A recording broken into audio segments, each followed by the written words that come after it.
बिस्मिल्लाहिर्रहमानिर्रहीम। अस्सलाम वालेकुम डियर स्टूडेंट, उम्मीद है कि आप सब खैरियत से होंगे। जैसा कि आप लोग अपने 3 चैप्टर पढ़ चुके थे, आज हम शुरू करते हैं चौथा चैप्टर जिसका नाम है डिमांड, तलब। तो फ़र्स्ट ऑफ़ ऑल आप ये देखेंगे तलब का मफ़हूम कि तलब होती क्या है।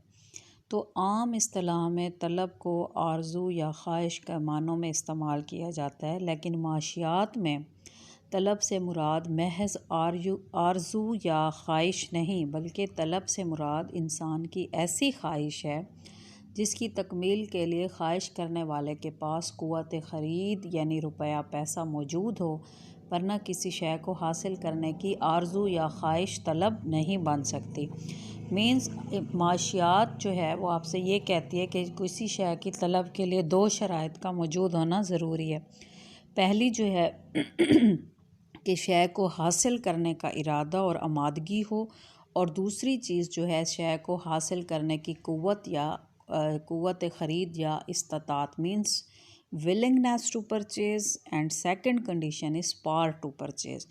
फॉर एग्ज़ाम्पल, कोई ऐसा शख्स है जिसको ख्वाहिश है कि वो कार ख़रीदे, बंगला ख़रीदे, कोई बड़ा घर ख़रीदे, लेकिन उसको ख़रीदने की उसके ख्वाहिश तो है, लेकिन उसको उसके पास ख़रीदने की इस्तात नहीं है, मीन्स क़ुव्वत ख़रीद नहीं है, उसके पास पैसा नहीं है। तो इकनॉमिक्स में हम कभी भी इस शय को तलब नहीं बोलेंगे।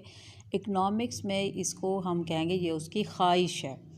और तलब जो है उसके मफ़हूम को समझने के लिए कुछ नुकात जो हैं वो जहन में रखना ज़रूरी हैं। वो कौन कौन से हैं? पहला है कि तलब और कीमत में गहरा ताल्लुक़ है, लिहाजा किसी शय की तलब हमेशा एक ख़ास कीमत के साथ मुंसलिक होती है, जिसके बग़ैर हम किसी शय की तलब का सही अंदाज़ा नहीं लगा सकते। मसलन जब किसी शय की कीमत कम होती है तो उस शय की तलब बढ़ जाती है। लिहाजा अगर शय की कीमत मालूम ना हो तो शय की ख़रीदी जाने वाली मिक़दार के बारे में अंदाज़ा करना क्या हो जाएगा, हमें मुश्किल हो जाएगा।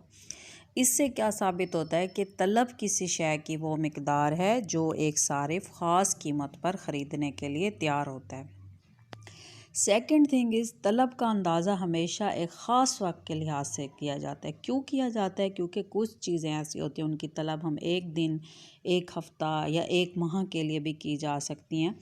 लिहाजा तलब से मुराद किसी शय की वो मिक़दार है जिसे सार्फ़ीन एक ख़ास अरसा वक्त में एक ख़ास कीमत पर ख़रीदने के लिए तैयार होते हों। थर्ड पॉइंट है कि तलब और कीमत में उलट या माकूस रिश्ता पाया जाता है। कैसे? मीन्स जब किसी शय की कीमत बढ़ती है तो उस शय की तलब क्या हो जाती है? कम हो जाती है, और इसी तरह से कीमत जब कम होती है तो उसकी तलब क्या हो जाती है? बढ़ जाती है। नेक्स्ट टॉपिक है आपका तलब की अक़साम। तलब की पहली एक किस्म जो है वो है ड्राइव्ड डिमांड, माखूस तलब। बाज़ अशिया की तलब जो होती है वो दिगर अशिया की तलब से माखूस होती है।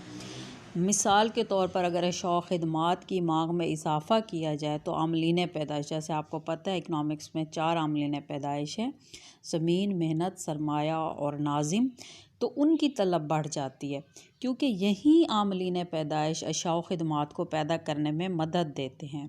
मीन्स हम इजाफ़ा तो अशिया और ख़िदमात की तलब में हुआ, लेकिन उसके साथ ही आमलीन पैदाइश की तलब, यानी जो चीज़ें इनको प्रोड्यूस करने में हेल्प आउट करती हैं उनकी तलब में भी इजाफ़ा हो जाएगा। तो इसीलिए हम कहते हैं कि आमलीन पैदाइश की तलब क्या है? अशिया व ख़िदमात की तलब से माखूज़ है। दूसरा है तकमीली तलब, जिसको कहते हैं कॉम्प्लीमेंट्री डिमांड, कि जब किसी एक शय का इस्तेमाल दूसरी शय की दस्तयाबी पर मुनहसर हो तो उसे तकमीली तलब कहते हैं। मिसाल के तौर पर क्रिकेट बैट के लिए बाल की दस्तयाबी तकमीली तलब कहलाएगी।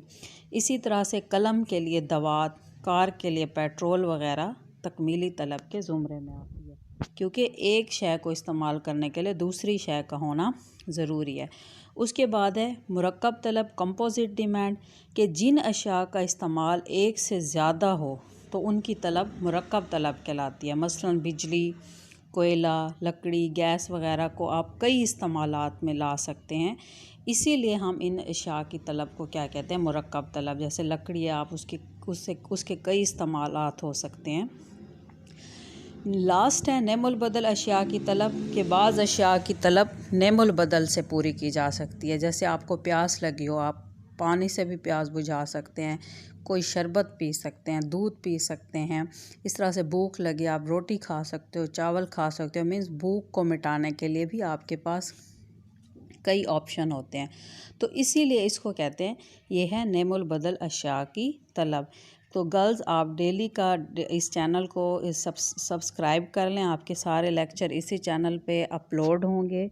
और आप लोग कमेंट्स में अपना नेम और अपना रोल नंबर लाजमी मेंशन किया करें ताकि आपकी अटेंडेंस होती रहे। Thank you so much.